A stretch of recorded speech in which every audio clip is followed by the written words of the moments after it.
Alhamdulillah Rabbil Alamin. Wassalatu wassalamu ala asyrafil mursalin Sayyidina wa ala Muhammadin wa ala alihi wa sahbihi asmin. Amma ba'du. Seperti yang saya sering cerita, kalau ngaji ngatur kiai itu dosa.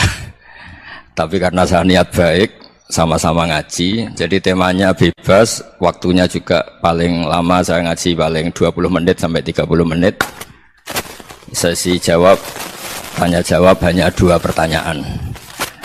Tidak boleh bantah, yang punya diri saya kok diatur. Ini semakin lama Anda ngatur saya, semakin dosa, karena ngatur orang itu tidak baik. Apalagi ngatur kiai itu tambah tidak baik lagi ini.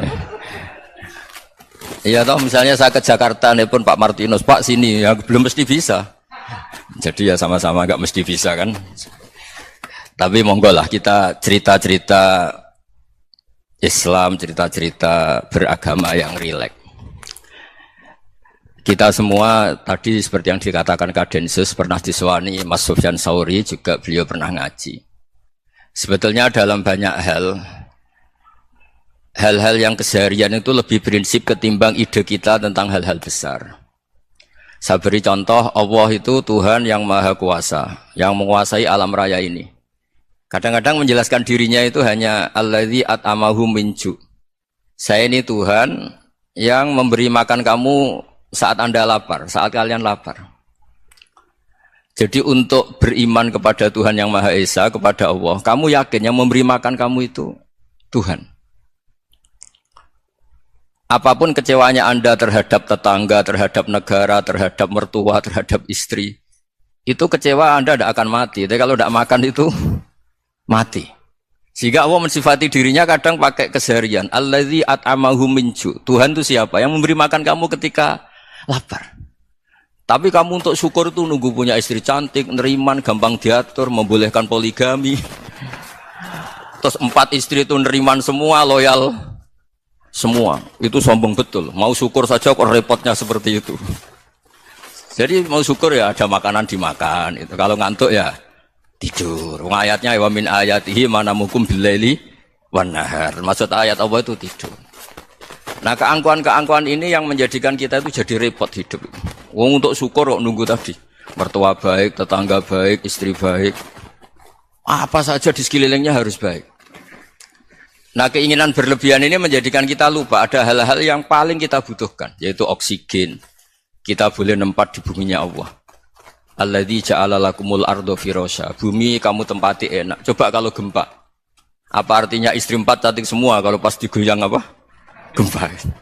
Apa artinya kamu jabat? Entah apa saja jabatannya. Kalau bumi likuifaksi, habis kamu. Kiai meskipun dai kondang umatnya jutaan, kalau likuifaksi di panggung hancur. Tapi nikmat-nikmat yang disebut Allah seperti ini jarang kita kaji keseharian. Alladzi ja'ala lakumul ardo mahda. Allah itu yang menjadikan bumi dalulan, yang mudah diinjak. Famshu fi mana dia silahkan pakai jalan-jalan. Jadi saya termasuk benar-benar kiai Jawa. Kalau kerennya kiai Nusantara atau kiai Indonesia lah. Diajari bapak saya Kiai Haji Nur Salim, diajari Mbah Maimun. Itu Islam itu keseharian. Karena ketika Anda memilih hal-hal yang serius, itu tujuan utamanya nyari ridhonya Allah. Dan ridhonya Allah bisa kamu dapatkan sesuatu yang pasti benar. Misalnya dalam sebuah hadis Sahih Muslim disebutkan, Innallaha la yardo anil abdi idza akalal akla fayahmadahu 'alaiha aw yashraba syarba fayahmadahu 'alaiha. Itu redaksinya inna itu sesungguhnya. La yardo juga pakai lam taukid, juga maknanya sesungguhnya. Sungguh-sungguh Allah sangat ridho ketika seorang hamba itu makan ketika sesuap nasi dia muji Allah, ketika minum seteguk nasi dia muji Allah. Itu kalau orang diridhoni Allah itu wali betul. Itu untuk jadi wali itu gampang. Kamu makan ridho, kamu ninjak buminya Allah ridho, seneng, kamu hidup keseharian aman, seneng. Nah ini supaya sampean kita semua ngaji betapa panduan Rasulullah untuk menggapai ridho Allah itu banyak yang keseharian sekali. Saking kesehariannya banyak dalam hadis dan itu sahih. Nabi menyebut hal-hal yang keseharian. Hatta ma tas'alu fi fimra'atika. Kamu punya uang kemudian istri kamu bisa makan, itu ibadah. Bahkan sebagian ibadah itu dicontohkan Nabi yang akhirnya diprotes sahabat. Yaitu wafi buti ahadikum sodakoh. Kamu menggauli istri kamu itu ya sodakoh. Sampai sahabat bilang yang benar ya Rasulullah. Ayati ahaduna syahwatahu wa huwa lahu ajrun. Masa urusan biologis, urusan syahwat kemudian dia dapat pahala. Nabi menjawab, alai salawadu'aha fi haramin aka'ana alaihi wisrun. Bagaimana kalau dia meletakkan ke yang tidak benar itu kan dosa. Nah, hal-hal seperti ini yang saya ingin teman-teman semua lah, semua. Saya juga agak ingin ngaji demi Anda juga agak ingin. Itu dosa sekali ngaji kok pesanan kelompok tertentu itu enggak boleh. Islam itu untuk semua. Jadi ya cuma karena di depan saya jenengan ya seakan-akan jenengan korbannya. Itu ada ilmunya dalam usul fikih itu. Jadi orang itu harus ngaji usul fikih. Nama yang disebut, mungkin Mas Sufyan masih ingat zaman ngaji usul fikih. Nama yang disebut itu tidak jaminan sebagai prioritas perintah. Jadi misalnya gini, kebetulan yang di depan Nabi itu Abu Dzar. Nabi ya bilang, ya Abu Dzarin ini uhibbuka misalnya, atau ya Mu'ad ini uhibbuka, atau ya Abu Hurairah ini uhibbuka misalnya. Banyaklah riwayat yang Nabi nyebut ya Abu Dzarin, ya Mu'ad, ya Abu Hurairah. Kemudian misalnya Nabi meneruskan khitab, ini uhibbuka, saya mencintai kamu, fakul dubur sholatin, atau sebagian riwayat disebut fala tada'anna dubura kulli sholatin, Allahumma inni ala dzikrika wa syukrika wa husni ibadatik. Saya mencintai kamu, siapa saja, Mu'ad bisa, Abu Dzar bisa siapa. Saya mencintai kamu, mohon kalau habis sholat kamu jangan lupa wiridan Allahumma a'inni ala dzikrika wa syukrika wa husni ibadatik. Ya Allah, tolong kami permudah supaya mudah ingat engkau. Anda tidak bisa mentang-mentang, wong nama saya Parmin, nama saya Purnomo, itu yang diperintahkan Mu'ad misalnya.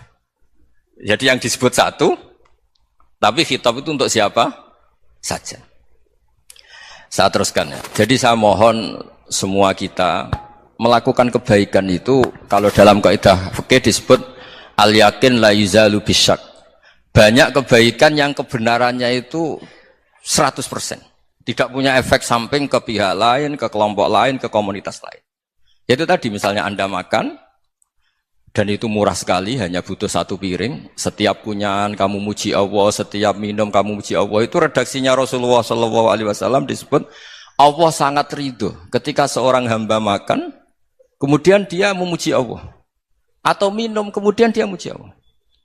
Logikanya gampang. Negara seperti ini yang kamu harapkan bentuknya kayak apa, mertua, ipar, komunitas, tetangga, itu nyata terjadi itu kan belum pasti. Sementara yang mesti terjadi adalah kamu butuh makan, kalau tidak mati. Butuh minum, kalau tidak mati. Butuh bumi yang nyaman ditempati, kalau tidak kita juga mati. Sebab itu Allah kalau menyebut nikmatnya itu hal-hal yang keseharian. Alladzi at'amahum min ju'. Allah itu siapa? Allah itu yang menciptakan kamu bisa makan. Tidak berlebihan. Allah itu yang menciptakan kondisi sosial itu ideal. Zaman Nabi itu ya ada orang munafik. Orang-orang pilihan Allah itu juga diuji orang sekelilingnya yang macam-macam. Semua diuji sesuai konteks zaman dan waktu. Nah, tapi ada ibadah-ibadah yang selalu disarankan Nabi. Sampai Nabi itu pernah ditanya, ayul Islam ya khairun ya Rasulullah, Islam terbaik itu gimana? Jawaban Nabi itu unik. It'amut to'am. Islam terbaik itu ya makan-makan, jangan santai-santai. Ketika Allah menyebut beberapa kebaikan, falak tahamal aqobah, wa ma adrokan apa? Mal aqobah. Terusannya apa? Fakku rokobah. Terusannya apa? Au it'amun fi yaumin di masghubah. Ya, itu acara makan-makan itu juga Islam. Kenapa? Ya bayangkan kalau tidak ada makanan, kita mati kan? Kondisi sosial tidak ideal itu Anda masih gak apa-apa. Tapi kalau Anda tidak makan, Anda tidak minum, kamu punya istri cerewet masih bisa hidup, punya mertua cerewet masih bisa hidup. Tapi kalau tidak makan bisa mati. Berarti penting mana istri sama makan? Penting mana? Makan. Semoga istri Anda dengar, nanti kamu disuruh makan tapi pulang deh. Itu kalau dibahasakan makan masih memahami. Penting mana nasi satu piring dengan istri. Enggak ada nasi mati, enggak ada istri belum mati. Penting mana? Gak berani jawab kan? Nah, ternyata Anda ada garang kan di depan istri. Jadi saya mohonlah, mungkin Mas Sufyan Sauri tadi yang bisa bantulah. Teman-teman tuh ngaji yang keseharian saja. Karena kita nyari ridha Allah itu berdasar firman Allah. Dan firman Allah itu menyebut keseharian tuh riang, gampang. Ya itu tadi misalnya wa min ayatihi manamukum billaili wan nahar. Termasuk ayat-ayat Allah itu kamu tidur. Maka dulu itu ada guyonan, ada tokoh Mu'tazilah, kelompok dalam Islam yang berpikir manusia itu bisa menentukan ikhtiarnya sendiri. Karena saya bisa duduk, duduk, ingin berdiri, berdiri. Karena kelompok ini nggak terima kalau semua kehendak Allah, nanti bagaimana kalau semua kehendak Allah kok ada hisab, ya ada sanksi. Lucunya itu, dia akhirnya, ini cerita ya, mencintai seorang perempuan, cantik sekali. Dan itu dia menjadi ahli sunnah itu oleh hal-hal yang sepele. Karena istrinya cantik, ya namanya suami istri itu hubungan intim. Terus ditanya, Mas, masih ingin lagi? Masih. Silahkan diulang lagi. Wah ya tidak bisa. Katanya manusia bisa menentukan yang diinginkan. Itu tobat itu.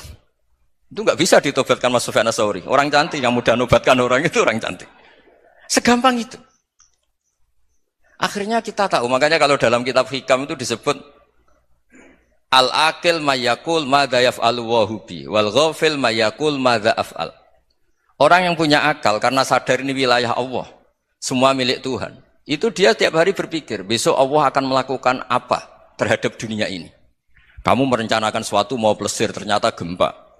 Mau wisata ke Rusia, ternyata perang. Kamu tidak pernah tahu apa yang akan terjadi besok. Wa ma tadri nafsum madza taksibu ghadan. Tapi anda semua kita ini sering punya jadwal permanen. Makanya saya kalau diundang siapa saja, sana takdir. Yang jelas Gus ini acara penting. Ya masih acara penting nak pangeran ngersakno apa piye? Kok ape dadi pangeran? Kamu kok mau jadi Tuhan? Itu kadang ya kiai gitu. Penting Gus acara ini jenengan harus memastikan bisa. Loh kamu itu yang ngajarin tauhid sesuatu itu biadillah kok bilang-bilang apa pasti. Kalau maksa terus tak tobatkan loh kamu kata saya itu. Ya kalau gitu Gus bilang insyaallah. Wah itu hati saya, fisik saya, roh saya sudah bilang insya Allah. Tidak usah kamu latih kata saya. Nah hal-hal tauhid keseharian itu gampang sebetulnya.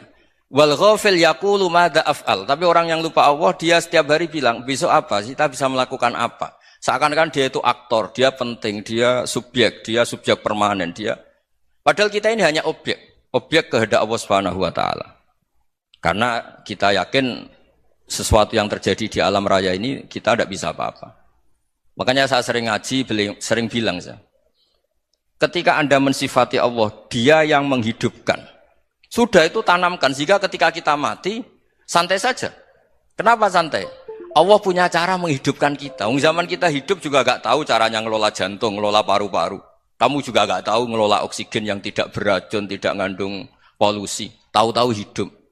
Gak ingin tua ya tahu-tahu tua, gak ingin mati tahu-tahu mati. Selama ini kita hidup juga agak tahu apa sebetulnya. Hanya gaya tok, punya jadwal, punya planning. Kalau kamu bisa menentukan pilihan Anda, pasti Anda istrinya cantik, 4 neriman semua, qanaah semua. Nyatanya enggak kan? Ada 1 jelek, cerewet. Wah itu kan, nyatanya enggak bisa apa-apa Anda kan? Dan kamu bawa mati lagi. Nah, itu kan. Istri Anda juga gitu, punya keinginan, punya suami yang ganteng, yang jabat, yang neriman, yang enggak poligami. Ya tidak kesampaian juga. Kalau kita ngitung tingkat kegagalan kita itu gagal terus. Ya kan? Nah, terus ingat Allah. Madza yaf'alu wa bi. Orang yang punya akal selalu berpikir Allah itu menghendaki apa terhadap saya. Loh sama-sama orang gitu. Ngelihat orang yang serius, itu kata Anda itu pemikir berat, serius. Senang punya tokoh yang merengut karena kamu anggap serius. Tapi sebagian orang nganggap orang yang serius itu wong merengut, wong masam, wong muka kok ditekuk. Jadi sama itu hati ya muqallibal qulub tsabbit qalbi ala dini, karena kita enggak tahu cara berpikir kita tentang orang lain, tentang sekeliling kita. Misalnya kita orang baik yang jenis ngrumat fakir miskin. Ada orang bangun masjid mewah itu janggal. Apa artinya masjid mewah kalau banyak orang kelaparan? Tapi kalau yang jenis pendidikan apa artinya masjid mewah kalau tidak bisa ngaji? Nanti yang jenis infrastruktur apa artinya ini kalau semuanya punya sudut pandang yang berbeda-beda. Dan Islam mengapresiasi semua kebaikan.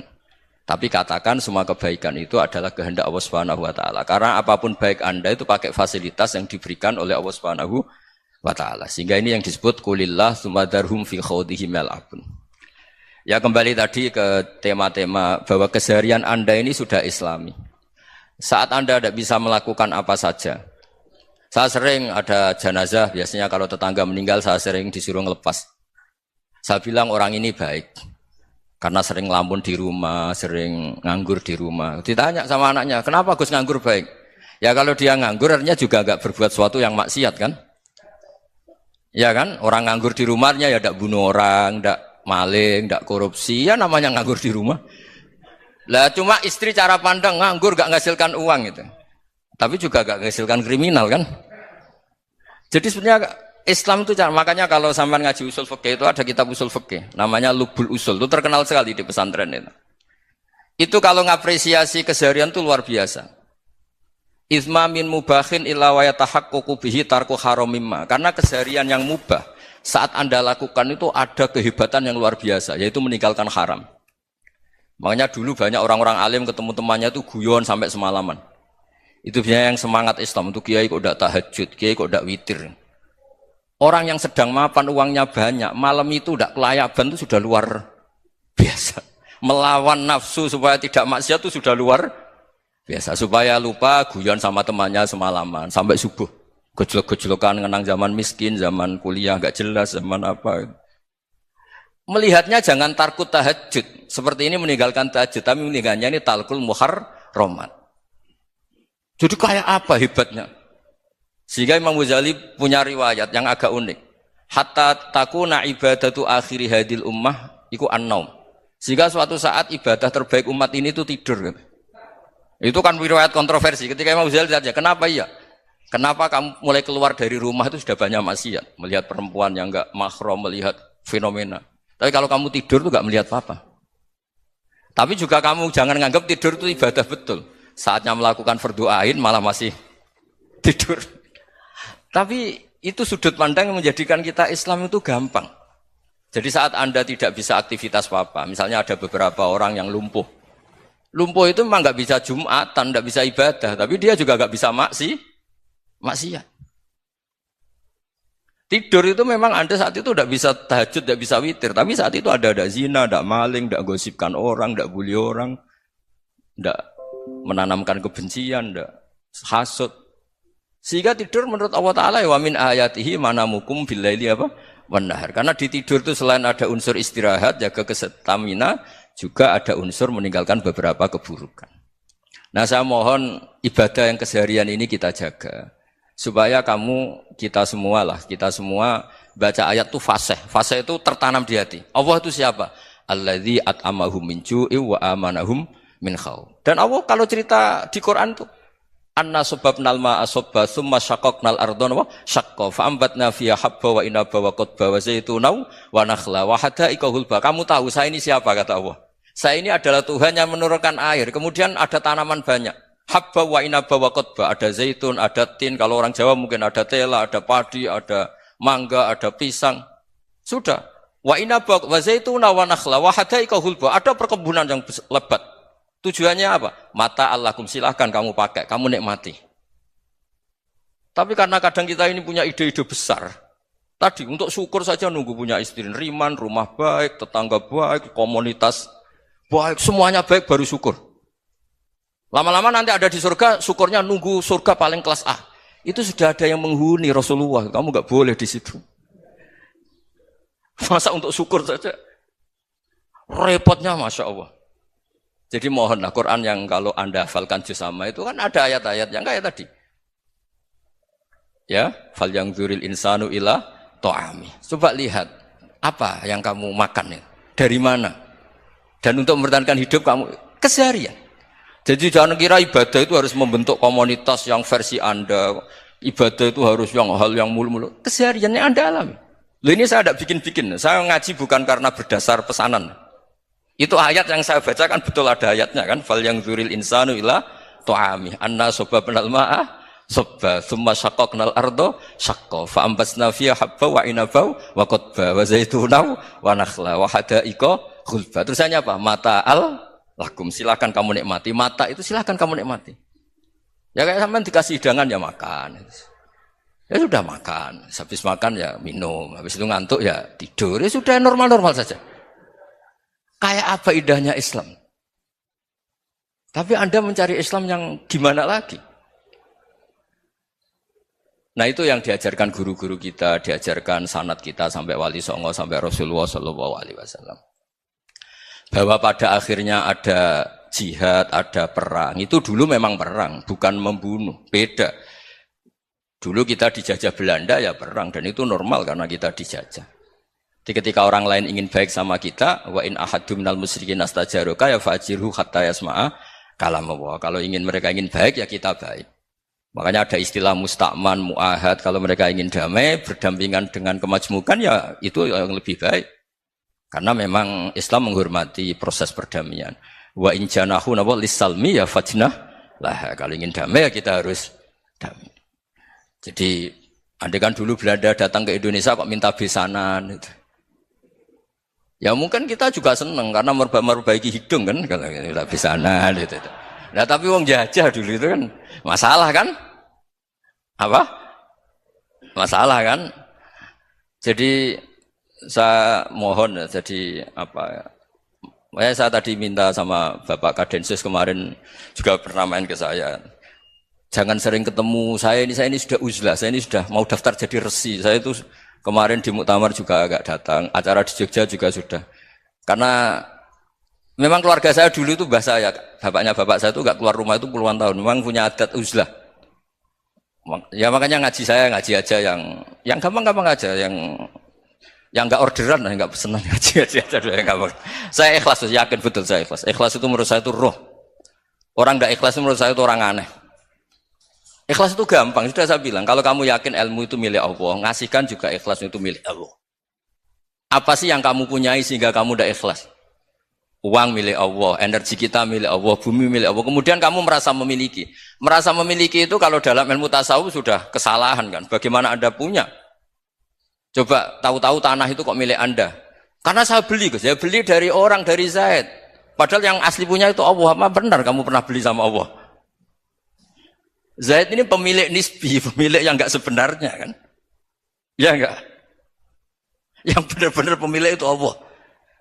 Kok kamu ngerasa itu bumi kamu itu atas nama apa coba? Milik kan harus beli atau dikasih. Tidak semua kan? Nah, makanya itu famshu fi manakibiha, dan Allah menyebutnya, sudah saya ini yang menciptakan bumi. Waladzi ja'ala lakumul arda dalulan. Dan Allah menyebutnya sederhana, famshu fi manakibiha, silakan jalan-jalan. Terusannya apa? Wa kulu mirizki, silakan makan-makan. Jadi Islam itu ya makanya kiai-kiai itu ada acara makan, sampai ada guyonan fikuli makanin makan di setiap tempat ya makan. Nggih ngoten nggih, pokoke sing gampang-gampang mawon nggih. Nggih Mas Sufyan nggih sing gampang-gampang mawon nggih. Assalamualaikum warahmatullahi wabarakatuh. Nah, yang saya ingin tanyakan, bagaimana kita memupuk konsep persaudaraan tanpa memandang kepentingan duniawi. Bismillahirrahmanirrahim. Ya yang rileks saja ya. Saya pernah ketemu orang yang pakaiannya itu enggak, mungkin kalau orang syariat bilang enggak syar'i lah. Pakai pakaian yang tidak syar'i. Tapi dia muslimah, dia ke masjid. Saya ditanya sama seseorang, Gus kok sama orang gitu mau bertemu gitu. Karena terus saya bilang, kenapa? Dia pakaiannya ada islami gitu. Oke, dia tidak pakaian islami itu nyata, tapi dia ke masjid itu islami, tetap sholat itu islami. Ketika dia ingin sholat dan tetap sholatnya pakai takbir, pakai rukuk, pakai sujud itu islami. Wong setelah di masjid ya pakai mukena, pakai. Kalau sama-sama nyata, Anda kan boleh ngingat sama-sama yang fakta gitu. Dia punya kesalahan dalam berpakaian, dia punya kebenaran dalam sujud, dalam rukuk, dalam ibadah. Dan itu tradisi Quran. Quran ya cerita fama ya'mal mithqala dzarratin khairan yarah wa may ya'mal mithqala dzarratin syarran yarah. Apa susahnya sih ingat dua-dua sisi itu? Sama bernegara atau bertetangga, kita bayangkan jangan bernegara dulu, terlalu luas, bertetangga saja ukuran. Karena nanti sama, bernegara sama bertetangga itu hadisnya sama. Kita di kampung itu ya ada masjid, dan orang-orang yang enggak sholat juga nyumbang masjid. Bahkan ada yang nyumbang masjid banyak terus tidak sholat, karena keramik saya sudah sholat katanya. Saya pernah ketemu orang model gitu itu ya ada. Jadi, tapi ada juga yang sholat terus tapi enggak pernah nyumbang masjid. Ya orang banyak. Intinya itu Allah itu punya tradisi, punya sunnatullah. Kebaikan ya dihitung, kejelekan juga dihitung. Dulu ketika Rasulullah SAW hidup bersama komunitas yang majmu', itu sebetulnya permintaannya Nabi, jangan halangi kami saat mau beribadah. Dulu sampai perang karena mereka menghalangi. Sebenarnya problem mereka wa yasudduna an sabilillah, menghalangi. Sebenarnya kalau dulu saling toleransi ya enggak ada masalah. Artinya ketika Anda ingin sholat di Indonesia agak dihalangi, ingin pengajian enggak dihalangi, sebenarnya ini enggak ada masalah. Ya, soal ada kebaikan, ada keburukan ya mulai Nabi Adam sampai sekarang sampai kiamat. Itu cara pandang. Jadi cara pandang kita terhadap orang lain itu harus hal-hal yang nyata. Kalau kesalahan mereka nyata, kebaikan mereka juga nyata. Kenapa kita hanya ingat sisi yang jelek, tidak ingat sisi yang baik? Saya sering cerita ke santri-santri saya, setiap saya pengajian diundang orang di mana-mana itu saya mesti istighfar. Karena gak ada pilihan. Saat saya datang ke pengajian di Sulawesi misalnya, saya tinggal ngaji di sini. Saat saya ngaji di sini, ninggal undangan yang di sana. Hidup itu tidak banyak pilihan, meninggalkan kebaikan, melakukan kebaikan. Artinya gini, dalam kebaikan saja ada kebaikan yang ditinggalkan. Apalagi dalam kejelekan. Makanya di sini ada pepatah terkenal dalam ilmu tasawuf tuh. Wastighfaruna yahtaju ilal istighfar. Saat Anda baik saja butuh istighfar. Bapak saya kalau guyon gini, Mas Sofyan.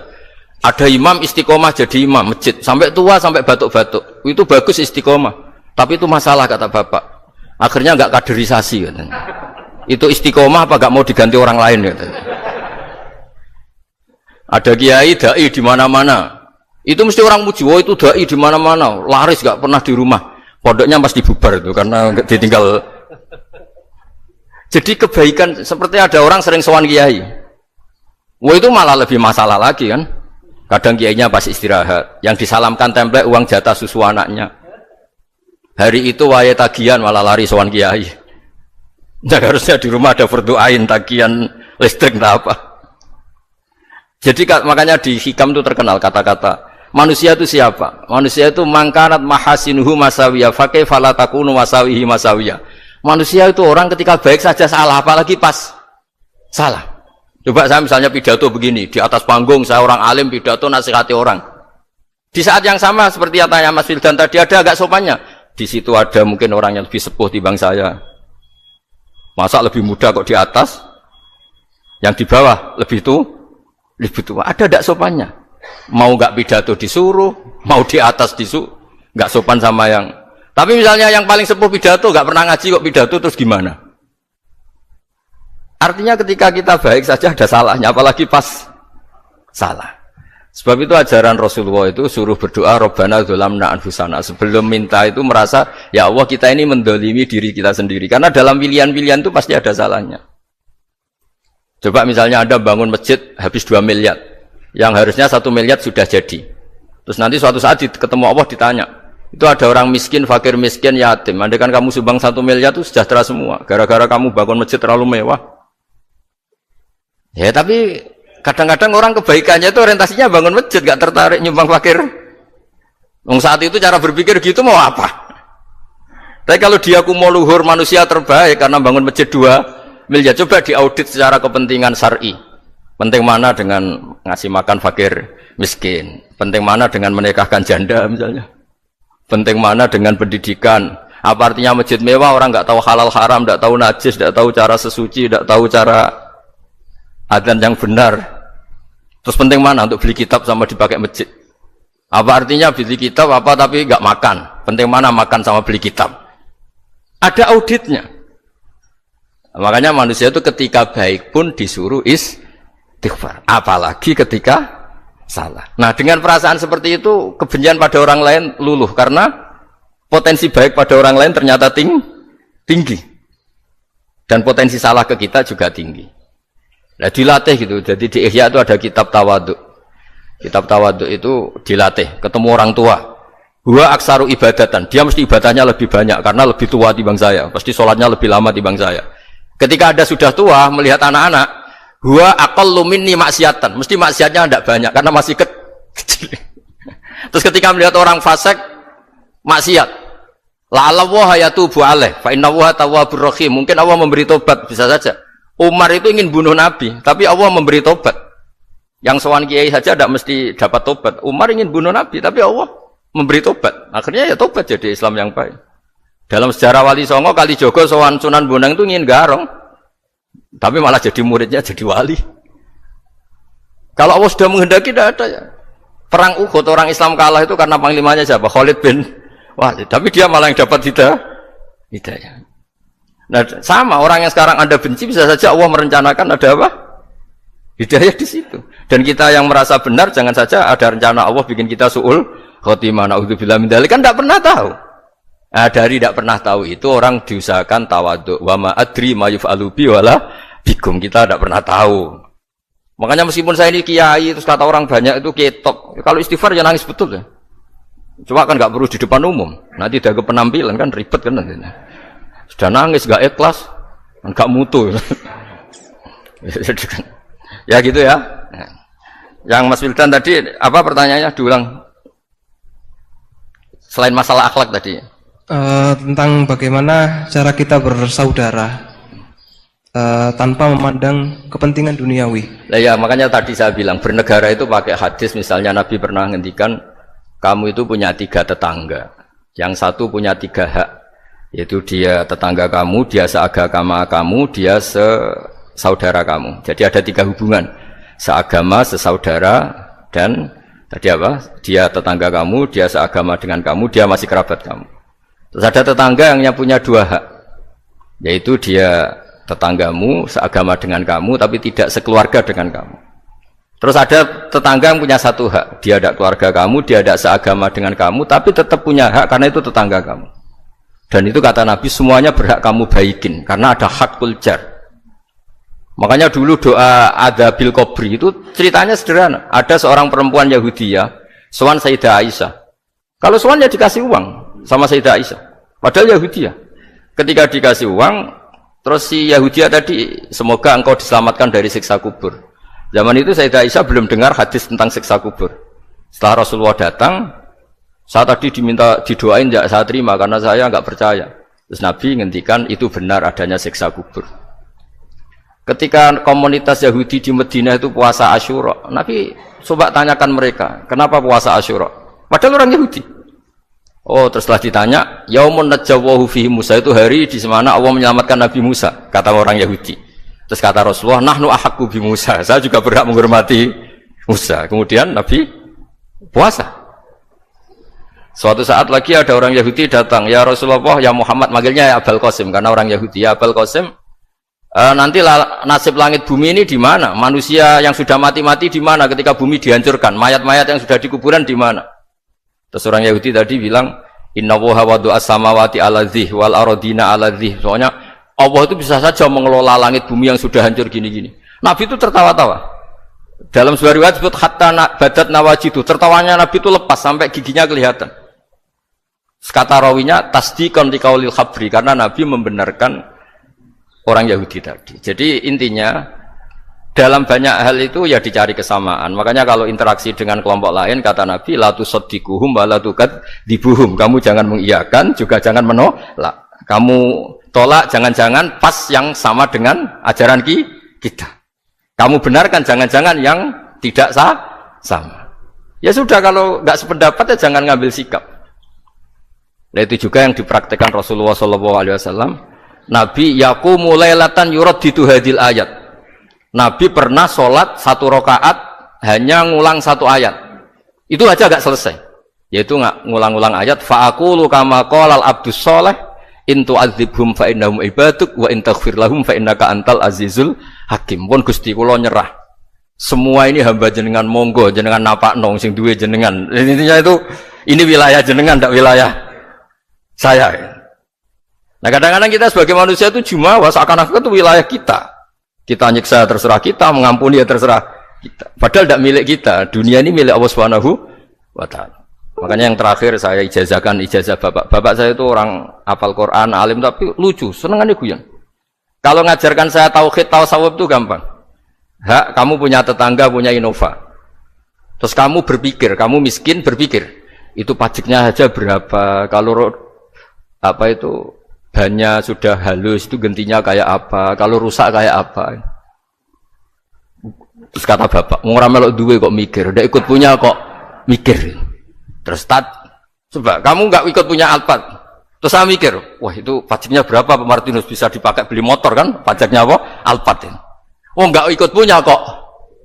Nah, dunia itu rawekmu, mau pikir lah apa sing duwe. Maksudnya dunia itu milik Allah, apa kamu pikir itu milik yang punya gitu. Nah, itu yang dimaksud dalam ilmu tasawuf, da'it tadbir fama qoma bi ghairuk la tuqim bihi nafsak. Sudah kamu tidak usah ikut campur, itu wilayahnya Allah gitu. Karena wong enggak ikut punya kok ikut mikir. Anda benci orang, benci sekali karena dia tauhid misalnya. Jangan-jangan Allah punya rencana memberi hidayah dia. Atau Allah punya rencana dari dia keluar orang-orang Islam yang soleh.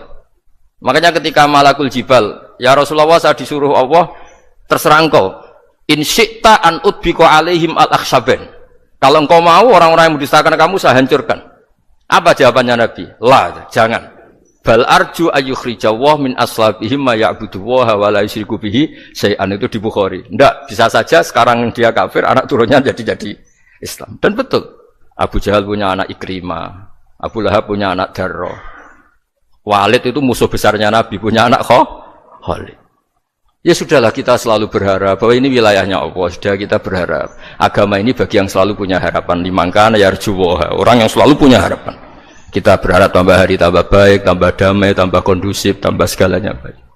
Dan saya seperti ini juga ingin ikhlas dan akan selalu ikhlas. Ya saya sering bilang kalau pejabat mau sini itu sering tak ngel-ngel.